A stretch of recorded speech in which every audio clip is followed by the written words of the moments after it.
How's it? Back again, doing the Airlock video.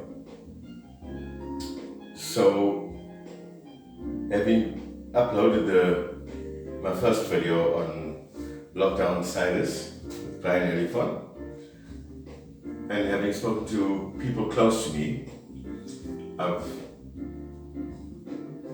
come to understand that there's some information I've quite honestly failed to make mention of in the first video. So, the first thing that was highlighted was my failure to mention how long the brew should stand for. Okay, now to speak around that whole concept, 7 days is basically the shortest period of time that you could use to have your brew ferment and produce, a fairly decent amount of alcohol. However, through research and so forth, dram abusing and whatnot, so through a bit of research, I've come to understand that the bulk of your actual alcohol process within your brew takes place, or your alcohol development process within your brew takes place within the first 3 to 5 days, and that's depending on what you're brewing and how you're brewing it and what yeast you use, because I've also come to understand that yeast also plays a very active role in the development of alcohol, how fast it reacts with the sugars and and so forth. So I just want to break it down as shortly and sweetly as I possibly can. You start your brew, you put all your ingredients in your bucket or container, whichever. You allow them to stand for 7 days if you just want to do a brew with no clever insights and so forth. If you want to do the brew with a bit of background experimenting and so on, then I can suggest you do your brew within 3 to 5 days, as was mentioned.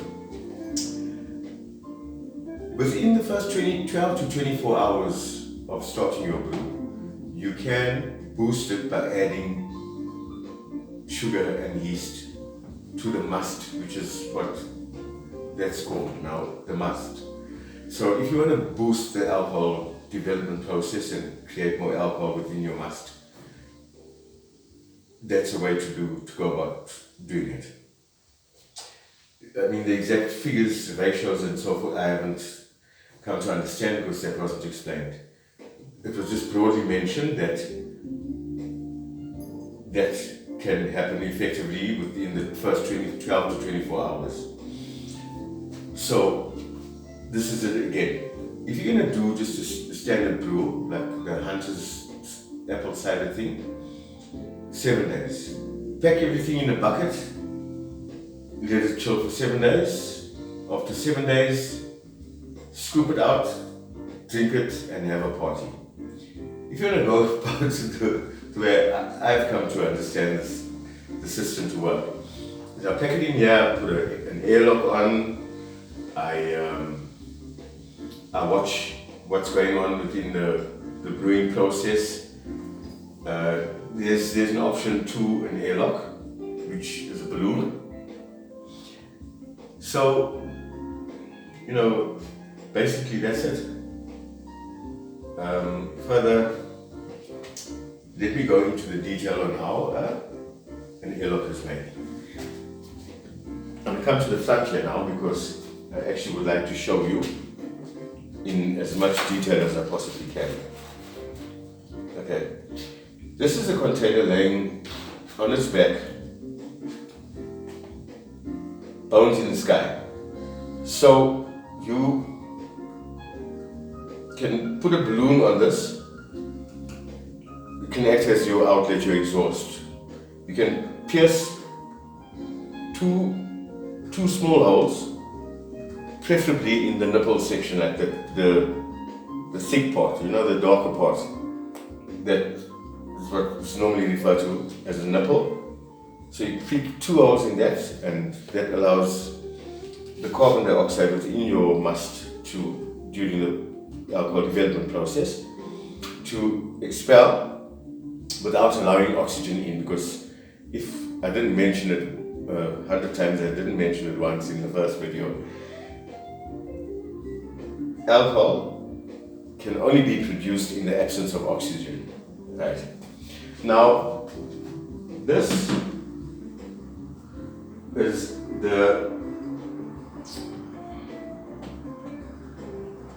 so I'm putting my stomach in now because anyway, okay, that's a normal Panado bottle, right? Medicine bottle. Panado medicine bottle. I've put that much water in. I'm gonna pull this out because I attempted to show you guys earlier in the previous video, but it didn't come through. So you take the lid of the Panado bottle.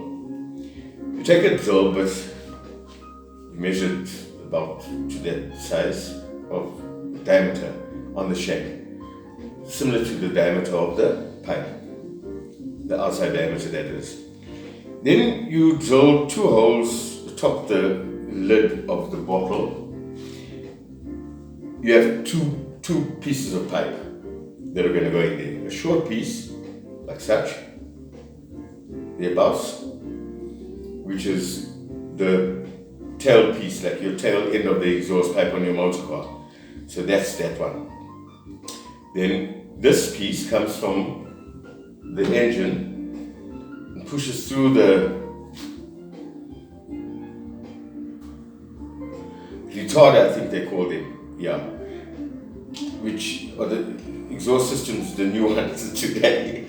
So you put that's your retarder, and then, so that allows only for carbon dioxide to escape without allowing oxygen to enter. Okay. And that's basically it. So it's actually it's a very simple concept and very easy to do. So if you haven't got an airlock, or if you haven't got the stuff to make an airlock with at home, you can use a balloon or a condom. You can pierce a hole into the lid of anything that you can find with the lid on. Put a piece of pipe in there, preferably, that can accommodate the size of the balloon that you're going to use. Otherwise, you have to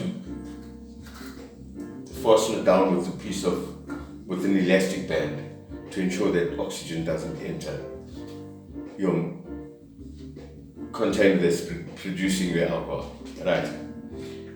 And guys, that's seriously all that the airlock is about.